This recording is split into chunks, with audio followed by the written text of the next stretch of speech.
I'm going to go ahead and introduce our next keynote. Picture taking a time capsule into the future. What could innovation look like? And I'm not talking about a couple of years. We're not talking 2020, I'm talking 2030. What does the innovation mandate of the future look like? To take us through precisely that picture, I'd like to welcome our next speaker, James Woudhuysen, to the stage. James, the floor is yours. A round of applause, please, for James.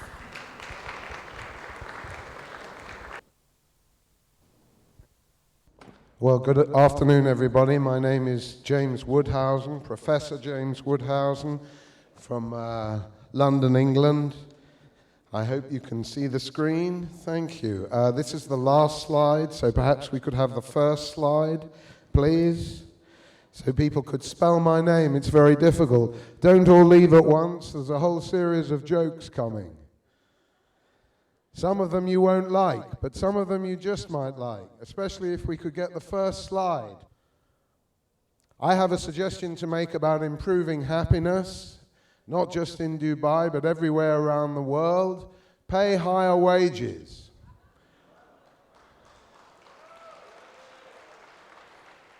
Especially to immigrants. I could be talking about Britain here, but we're still waiting in this high-tech world for the first slide, which would be great. Okay, well, I hope that you will be building up your scientific skills over the next 10 or 20 years, and while we're waiting for the technology to work, let me remind you, please, hydrogen, helium, lithium, beryllium, boron, carbon, nitrogen, oxygen, fluorine, neon, sodium, magnesium, aluminium, silicon, phosphorus, sulfur, chlorine, argon, potassium, calcium, scandium, titanium, vanadium, chromium, manganese, iron, cobalt, nickel, gallium, germanium. Anyway, you kind of get the point. And the other one, just if you're worried about transport, is 3.14159265358979323884. That's pi to 20 places. If you get the 20th place wrong, you've got a square tire and you've got no transport. So let's be clear about the importance of science. So this is good. This is not my first slide, but you can see how difficult it is to spell my name. Anyway, what I thought I would talk to you about is the big picture for a little bit about the world, innovation, and something to look out for. And secondly, I thought I would talk about the main industry that I perceive in Dubai and the UAE, which is retailing. You gave a prize for it earlier, and I want to say a few small picture words about how innovation can work there. If you look around the world today, there are two very important trends that you need to be abreast of. The first is that the West is declining in terms of capital expenditure. Even if you look at Germany, which has historically been the country most prone to mechanization, you will find that capital expenditures per head are in decline. You will also find that research and development expenditure as a proportion of gross domestic product in the West is stagnant or in decline. It is stagnant in the US, it is stagnant in the EU, and that's one of the reasons why, if you've got stagnation in the West, you in Dubai can expect a lot more foreign direct investment coming into your country. Because if the markets don't exist and the optimism doesn't exist in the West, then it's likely that they will export capital to the East in much greater quantities between now and 2030 than you have seen so far. I see a little conversation going on here.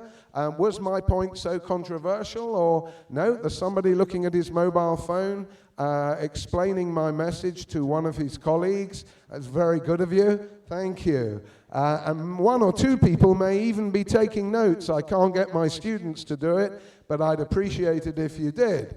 Anyway, the point is Capital expenditure going down in the West, more capital coming to Dubai, to India, and importantly, as Tim Jones already said, to Africa.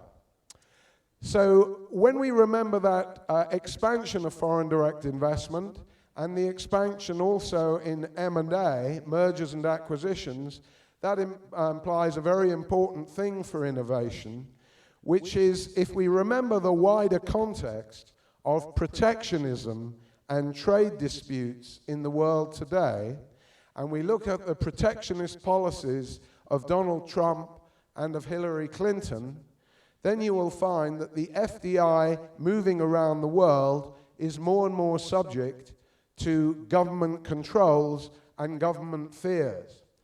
That will not be the case in Dubai, because everybody wants to be in Dubai, and rightly, Dubai wants everybody.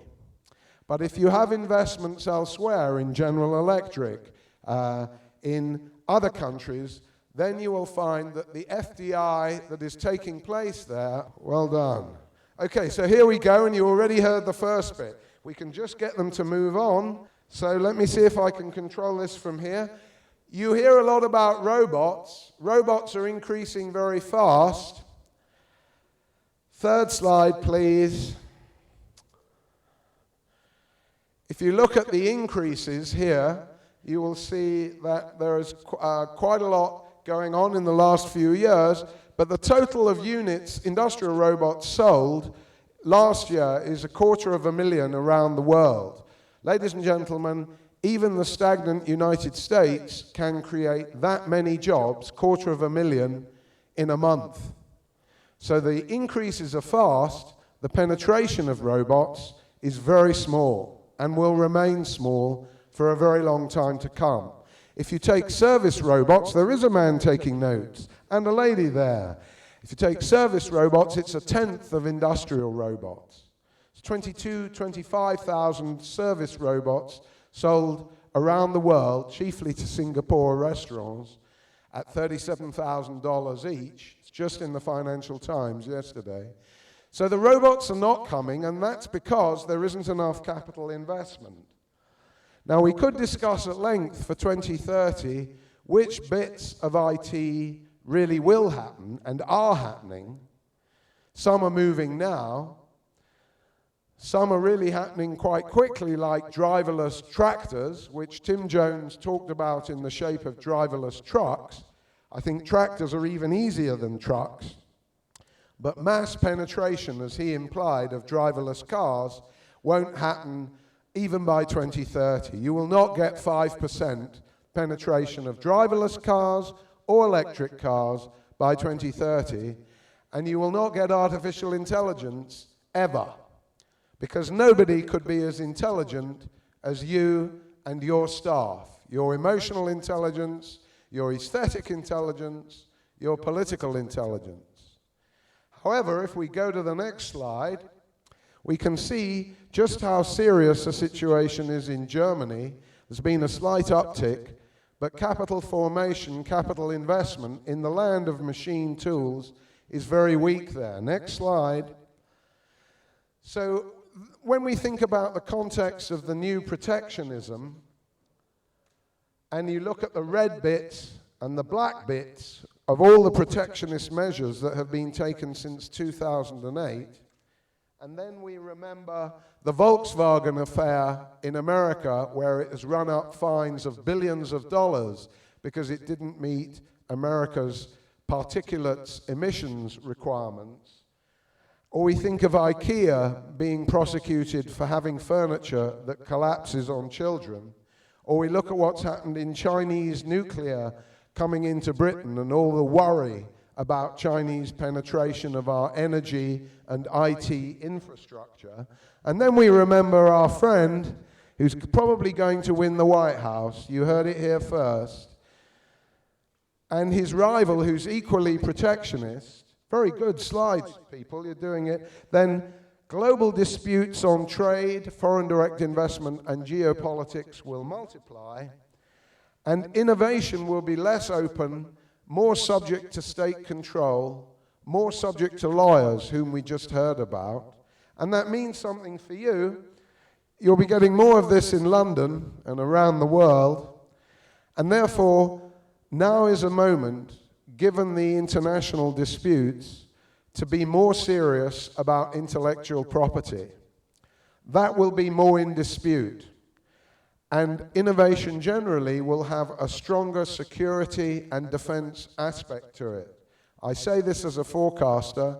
It's happening now. It will be a lot more intense in 2030 because people disagree more between governments and firms. If you look at the prosecution by the EU of Google, of Apple, of Microsoft, and the hostility to Uber, you can see just what is in store for those major innovators. So on that happy, upbeat note, I thought I'd cheer you up. You didn't get that joke either, but never mind. And now we'll move to the example of retail in 3 little parts.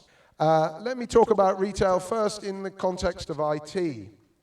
And you need to be tracking what's happening in financial technology and payment systems. If you can save time at the checkout at this hotel by adopting the latest financial technology, then that will be useful for you if you are a retailer, and for many other kinds of transactions as well. That's the first thing. The next slide suggests that by 2030, even retailers, already banks, will be taking cybersecurity much more seriously.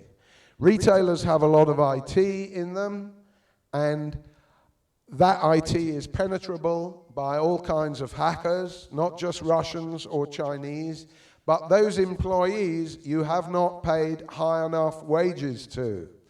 That is nearly the story of Edward Snowden. So remember that if you're in retailing. And thirdly, if you're selling hot point cooking machines or washing machines, remember what is done now. No young people have ever read an instruction manual. If you are in product manufacturing or retailing those products, the way young people and tomorrow's generation in 2030 will learn about how to use products is through YouTube. So it's time to YouTube everything you do, because nobody wants to read. Fewer people can read. Young people don't want to read a whole book, and they certainly don't read an instruction manual.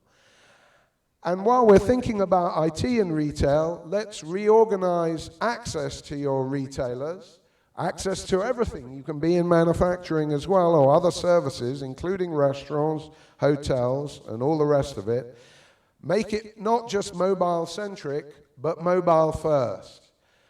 This man, a lovely man called Brad Frost, is in New York City. He will organize your website, not for laptops first, but for mobile first. And he will make sure that you can locate your office very quickly, and he will make sure that you have a customer phone number. You click on that on your mobile, and you'll be put straight through to a call. So remember that, mobile first, always. Multi-channel, obviously, but mobile first. And very good, anticipating my next slide. This is another retailer. It's called Lowe's in the United States. It has a very primitive robot already installed, and that robot will say, you're looking for another handheld slide clicker, sir? That will be on aisle 6. Very primitive. Shows how far we have to go, if ever we are to get artificial intelligence. But while wages remain low, you may not have robots in your shops. But as they rise generally, you will be thinking more and more about robot stackers, unpackers, cardboard smashers, and all the rest of it. Robots can do that work gradually, even though sorting out a pile of magazines is much more difficult than flying a man by computer to the moon. Very difficult. It's called Moravec's paradox. To do the most simple tasks that human beings do, like shelf stacking, is very difficult. Okay, well, robots are coming, not fast enough. Angela Merkel doesn't seem to like them very much. She would prefer immigrants at the moment, and that's really the story in the West. Not much machines, many more immigrants. However, Do look out, if you're a retailer, at the progress with machine learning, with robots in new applications such as retailing. Still on retailing, but turning to a different aspect of it, what about logistics, transport, and energy? When people say tech, I've heard it already at this conference, they mean technology, and what do they mean? Too much information technology. Technology and innovation, ladies and gentlemen, involves transport and energy. And there, that awful word that we've already heard this morning, exponential improvement in transport and energy is not happening. We are not flying at 700 miles an hour. We have not got the energy storage yet that Tim Jones talked about, and I must differ with Tim a little bit. We have not solved all the conventional problems of energy, whether fossil fuel, nuclear, or renewable. There's much work to be done in energy production, not just storage. But let's have a look. Here's a Turkish retailer, very small, BİM they're called, very cleverly located, and selling conventional things. What's their secret? Their secret is very well planned logistics. They have low capital expenditure, tightly, densely packed stores, so that they can get to those stores, perhaps in the future, by electric bikes. Open a folder on electric bikes. They're coming. They're here in China. They are here in Copenhagen. They will come, even in the heat, to the Middle East. Easy delivery makes up for the